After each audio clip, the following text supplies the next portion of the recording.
तर या प्रकरणामध्ये एक महत्त्वाची अपडेट आपण पाहतोय। अजित पवार यांनी कोकाटेंचा राजीनामा स्वीकारलेला आहे। अजित पवारांचं ट्विट नेमकं काय आपण पाहूयात। माणिकराव कोकाटे यांनी आपला राजीनामा माझ्याकडे सुपूर्द केलाय। कायदे नियम हे सर्वोच्च स्थानी असून ते कोणत्याही व्यक्तीपेक्षा सर्वतोपरी आहेत। या आमच्या पक्षाच्या दीर्घकालीन भूमिकेनुसार हा राजीनामा तत्वतः स्वीकारण्यात आलेला आहे। संवैधानिक प्रक्रियेनुसार पुढील कार्यवाहीसाठी माणिकराव कोकाटे यांचा राजीनामा मुख्यमंत्र्यांकडे पाठवण्यात आलेला आहे, अशी देखील माहिती अजित पवारांनी आता ट्विटच्या माध्यमातून दिलेली आहे। तर आपण पाहतोय अटक वॉरंट जारी झाल्यानंतर आता माणिकराव कोकाटे यांनी राजीनामा दिलाय। सार्वजनिक जीवन हे नेहमीच संवैधानिक नैतिकता, संस्थात्मक प्रामाणिकता आणि न्यायपालिकेच्या सन्मानावर आधारित असावं। या मूल्यांवर आमच्या पक्षाची निरंतर वाटचाल राहिली आहे। कायदेशीर प्रक्रियेवर आमचा ठाम विश्वास आहे। राज्यात कायदा सुव्यवस्थेचं काटेकोरपणे पालन होईल याकरता आम्ही कटिबद्ध आहोत।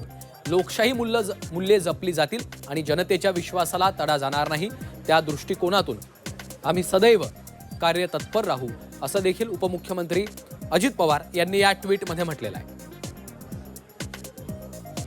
आणि या संदर्भात अधिकचे अपडेट्स घेऊयात। आमच्या प्रतिनिधी सीमा आढे सध्या फोनलाईनवरून आपल्या सोबत जोडल्या गेलेल्या आहेत। सीमा, आपण पाहतोय आता अजित पवारांनीच या संदर्भात स्पष्टीकरण दिलेलं आहे। माणिकराव कोकाटे यांनी आपला राजीनामा दिलाय आणि अजित पवारांनी तो राजीनामा आता मुख्यमंत्र्यांकडे पाठवल्याचं म्हटलेलं आहे। काय अपडेट्स आहेत? नक्कीच आताची सगळ्यात मोठी घडामोड म्हणावी लागेल। माणिकराव कोकाटे यांनी आपल्या मंत्रिपदाचा राजीनामा उपमुख्यमंत्री अजित पवार यांच्याकडे सुपूर्द केलेला आहे। त्यांनी उपमुख्यमंत्री अजित पवार यांनी तो राजीनामा स्वीकारलेला असून आता पुढील कारवाईसाठी तो राजीनामा मुख्यमंत्री देवेंद्र फडणवीस यांच्याकडे पाठवण्यात आलेला आहे। काल संध्याकाळीच माणिकराव कोकाटे यांच्याकडे जी खाती आहेत ती खाती उपमुख्यमंत्री अजित पवार यांच्याकडे देण्यात आलेली होती आणि त्यानंतर असा एक प्रश्न उपस्थित केला जात होता की आतापर्यंत माणिकराव कोकाटे यांनी आपल्या मंत्रिपदाचा राजीनामा का दिला नाही। आता आपण पाहतोय माणिकराव कोकाटे यांनी आपल्या मंत्रिपदाचा राजीनामा दिलेला आहे आणि राष्ट्रवादी काँग्रेस पक्षाची ही दुसरी विकेट म्हणावी लागेल। सगळ्यात आधी धनंजय मुंडे यांनी राजीनामा दिलेला होता आणि आता माणिकराव कोकाटे यांना सदनिका गैरव्यवहार प्रकरणी राजीनामा जो आहे द्यावा लागलेला आहे। आता त्यांच्या अटकेसाठी नाशिक पोलिसांनी आता कारवाईला सुरुवात केलेली आहे। आता हे बघणं महत्त्वाचं असणार आहे की माणिकराव कोकाटे यांना कधीपर्यंत ताब्यात घेतलं जाईल।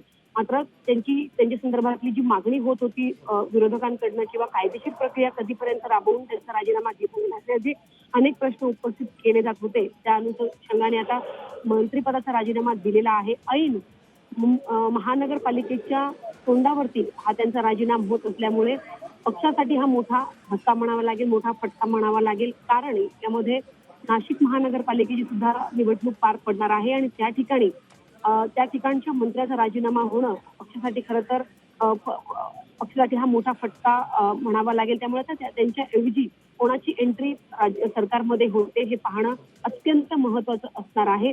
आता पुढील कारवाई कशा पद्धतीने राज्य पातळीवरती होते हे सुद्धा पाहणं महत्त्वाचं असणार आहे।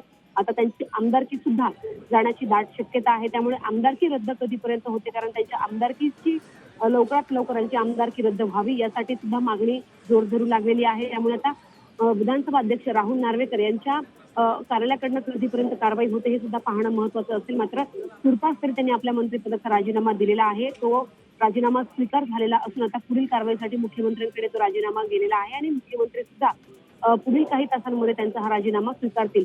कालपासूनच त्यांच्या संदर्भातल्या घडामोडी सरकारी पातळीवरती घडत होत्या। त्यांच्याकडे असलेले जे खाते आहेत ते उपमुख्यमंत्र्यांना देण्यात आलेले होते। खरं तर जेव्हापासून मंत्रिमंडळात माणिकराव कोकाटे हे सामील झाले होते तेव्हापासून त्यांची अनेक विधानं ही वादग्रस्त ठरलेली होती। त्यांच्याकडे कृषी खातं होतं, कृषी खातं त्यांच्याकडे असताना, एवढं संवेदनशील खातं त्यांच्याकडे असताना अनेक वादग्रस्त वक्तव्यामुळे त्यांच्याविषयी शेतकऱ्यांमध्ये नाराजी होती आणि रमी खेळतानाचा व्हिडिओ त्यांचा प्रचंड व्हायरल झालेला होता आणि त्यानंतर कृषी खातं काढून त्यांच्याकडे क्रीडा खातं हे देण्यात आलेलं होतं। त्यानंतर देखील त्यांच्या अडचणी कुठेतरी कमी झाल्यात असं बोललं जात असताना किंवा पक्षाने त्यांना पाठिंबा दिलाय किंवा त्यांना खूप जास्त सपोर्ट पक्षाकडनं केला जातो, त्यामुळे त्यांचा राजीनामा कुठे घेतला नाही, फक्त त्यांचं खाती बदलण्यात आलेली आहेत असे अनेक आरोप होत होते। मात्र आता आपण पाहतो की सदनिका घोटाळा प्रकरणी त्यांना आपल्या मंत्रिपदाचा राजीनामा द्यावा लागलेला आहे। आता कशा प्रकारे आगामी दिवसात पक्ष इतर नेत्यांना किंवा कोणाला संधी दिली जाते त्यांच्याऐवजी हे सुद्धा पाहणं महत्वाचं असणार आहे. पुढील कारवाईकडे आता सगळ्यांचं लक्ष लागून आहे. निश्चितच सीमा, पुढची कारवाई काय होते हे पाहावं लागणार आहे, कारण नाशिक पोलिसांचं पथक आता मुंबईच्या दिशेने रवाना झालेलं आहे. आणि दुसरीकडे एकीकडे आता राज्यात स्थानिक स्वराज्य संस्था महापालिका निवडणुकांची घोषणा झालेली आहे आणि अशा परिस्थितीमध्ये पक्षाच्या इतक्या मंत्र्याचा राजीनामा होतोय, त्यामुळे राष्ट्रवादी काँग्रेससाठी देखील हा निश्चितच मोठा धक्का मानावा लागेल.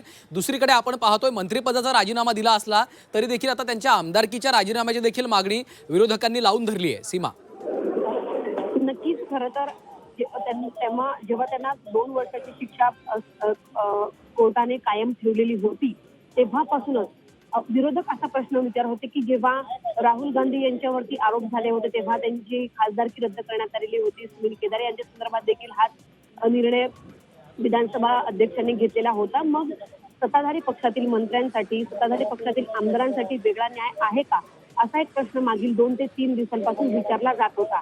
विरोधक आक्रमक होत गेले आणि त्यानंतर विधानसभा अध्यक्ष राहुल नार्वेकर यांच्या कार्यालयाकडनं अशी माहिती त्यांनी सांगितली की जोपर्यंत कोर्ट यावरती भाष्य करत नाही तोपर्यंत त्यांची आमदारकी रद्द होऊ शकत नाही. आता त्यांनी आपल्या मंत्रिपदाचा राजीनामा दिलेला आहे.